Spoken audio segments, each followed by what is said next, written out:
તો મિત્રો હવે આપણે હાઉ મેનીની જે વાક્ય રચના શીખવાની છે તે હવે આપણે શીખીએ. હાઉ મેનીનો ઉપયોગ તો તમે શીખ્યા કે એનું ગુજરાતી થાય કેટલા, અને હંમેશા હાઉ મેની પછી બહુવચનનું નામ આવે છે. તો હવે આપણે એક જ વાક્ય રચના આજે શીખીશું. સાદા વર્તમાન કાળમાં હાઉ મેનીની વાક્ય રચના શું થાય?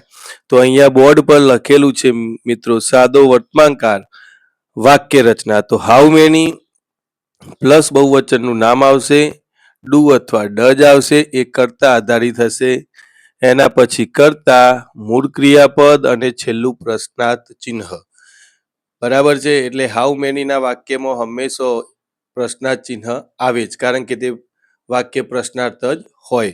તો મિત્રો આપણે હવે એનું એક વાક્ય જોઈએ. કોઈ પણ વાક્ય આપણે લઈ શકીએ કે હાઉ મેની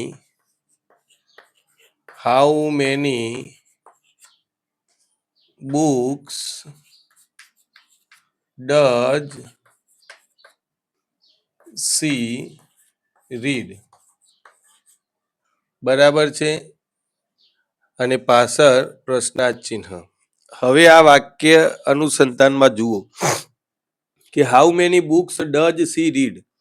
તેણીની કેટલા પુસ્તકો વાંચે છે. હવે તમે વાક્ય રચનાના સાથે આપણે જોઈએ કે વાક્ય રચના બંધ બેસતી છે કે નહીં.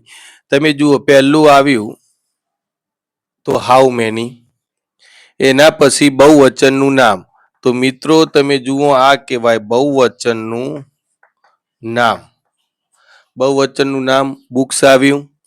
એના પછી ડુ અથવા ડઝ આવે, પણ ડુ અને ડઝ હંમેશા કર્તાના આધીન હોય. આ વાક્યમાં ત્રીજો પુરુષ એક વચન સી, ત્રીજો પુરુષ એક વચન કર્તા કહેવાય, જે તમે સર્વનામના કોઠાની અંદર ભણ્યા છો. તો આ સી ત્રીજો પુરુષ છે, એટલે હંમેશા તેની સાથે ડઝ આવે.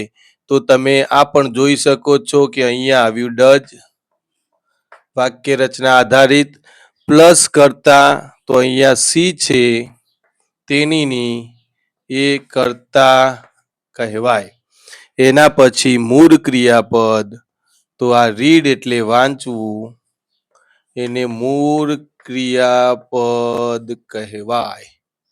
અને એના પછી તમે છેલ્લે જોયું કે પ્રશ્નાર્થ ચિહ્ન આપેલું છે.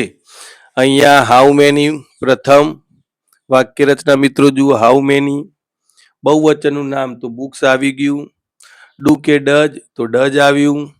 કર્તા તો સી, અને મૂળ ક્રિયાપદ તો રીડ, છેલ્લું પ્રશ્નાર્થ ચિહ્ન. તો આ રીતે તમે જોઈ શકો છો કે સાદા વર્તમાન કાળની વાક્ય રચનામાં હાઉ મેની પ્લસ બહુવચનનું નામ પ્લસ ડુ કે ડઝ પ્લસ કર્તા પ્લસ મૂળ ક્રિયાપદ પ્લસ પ્રશ્નાર્થ ચિહ્ન આટલું આવે છે, જે મિત્રો તમારે ખાસ યાદ રાખવાનું. આપણે બીજું એક વાક્ય જોઈએ તો તમને વધારે ખ્યાલ આવશે. હાઉ મેની, કોઈ પણ તમે લઈ શકશો. How many toys do they buy. બરાબર છે.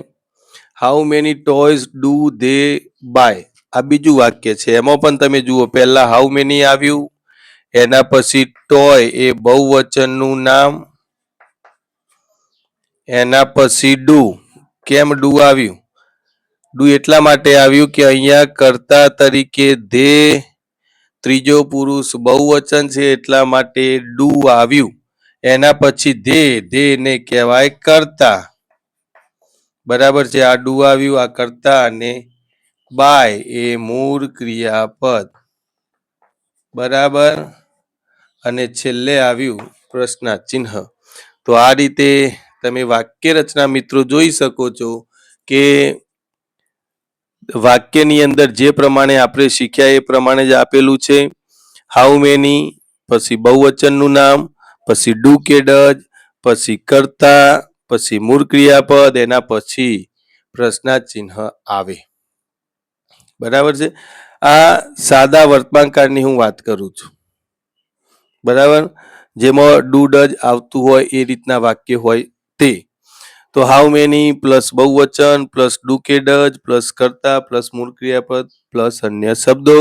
તો મિત્રો આ રીતે તમારે વાક્ય રચના તમારી નોટમાં લખવાની છે અને તૈયાર કરવાની છે કે હાઉ મેની આવે, એના પછી બહુવચનનું નામ, તો વાક્ય જોઈ શકો છો. How many books does she read, બરાબર. તો અહીંયા હાઉ મેની, અહીંયા બહુવચનનું નામ, અહીંયા ડઝ, અહીંયા કર્તા, અહીંયા મૂળ ક્રિયાપદ, બરાબર છે. તો આ તમારે યાદ રાખવાનું છે.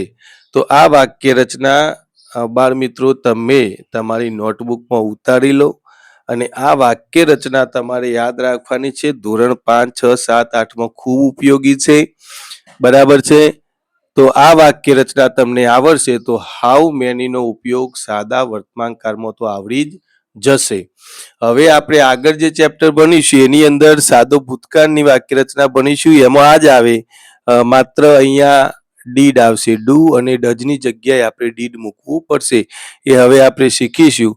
પણ પહેલા તમે આ શીખી લો કે હાઉ મેની જે છે એની સાદા વર્તમાનકાળમાં વાક્ય રચના કેવી બને છે. તો મિત્રો આ વાક્યો તમારે લખી લેવાના છે.